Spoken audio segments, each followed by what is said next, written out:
بسم اللہ الرحمن الرحیم۔ دوستو میں ہوں جان محمد اور آپ دیکھ رہے ہیں جان دانیال یوٹیوب چینل۔ دوستو کیا آپ کو پتا ہے دنیا کب پیدا ہوئی اور اللہ تعالیٰ نے اس دنیا کو کیوں پیدا کیا؟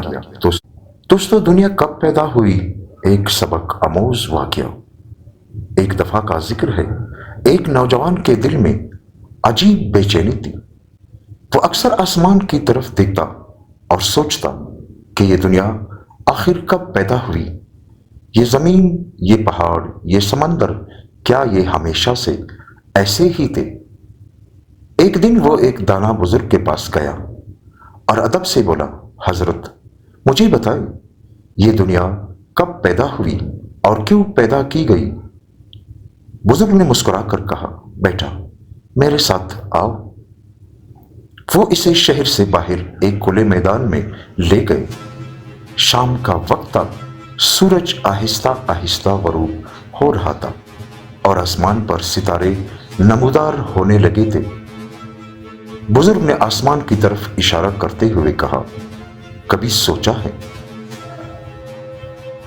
کہ وقت تھا جب نہ یہ آسمان تھا، نہ زمین تھا، نہ انسان، ہر طرف خاموشی تھی۔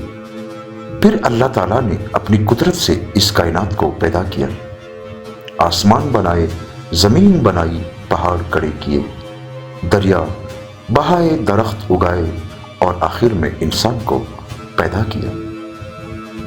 نوجوان نے حیران ہو کر بولا، لیکن انسان کو کیوں پیدا کیا گیا؟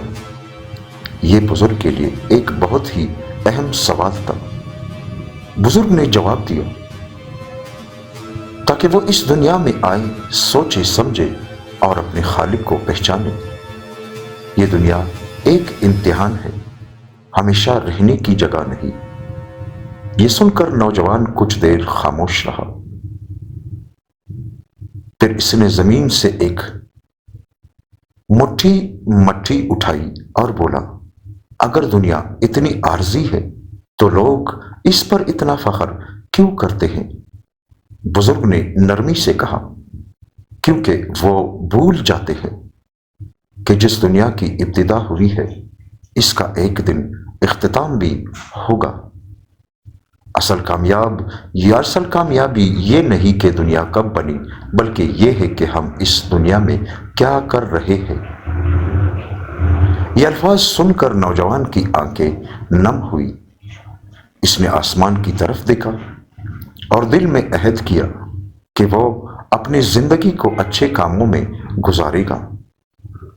اور اس دن کے بعد وہ نوجوان ہر صبح خود سے ایک سوال کرتا، یہ دنیا تو ایک دن ختم ہو جائے گی، کیا میں نے آج کوئی اچھا کام کیا ہے؟ یہی سوال اس کی زندگی بدل گیا، اور شاید یہی سوال ہماری زندگی بھی بدل سکتا ہے۔ دوستو اگر ہم روز صبح اٹھ کر اپنے ساتھ یہ عہد کر لے کہ یا اللہ اس دنیا کو آپ نے بنایا اور اس میں انسان کو پیدا کیا اور انسان کو اپنی تابعداری کے لیے پیدا کیا کہ یہ انسان میری ہی عبادت کرے، اور شام تک اپنے اس عہد پر کھڑا رہے، تو انشاءاللہ ہم سے کوئی بھی غلطی نہیں ہوگی۔ دوستو اگر یہ ویڈیو آپ کو پسند آئی ہو تو اس ویڈیو کو شیئر کریں۔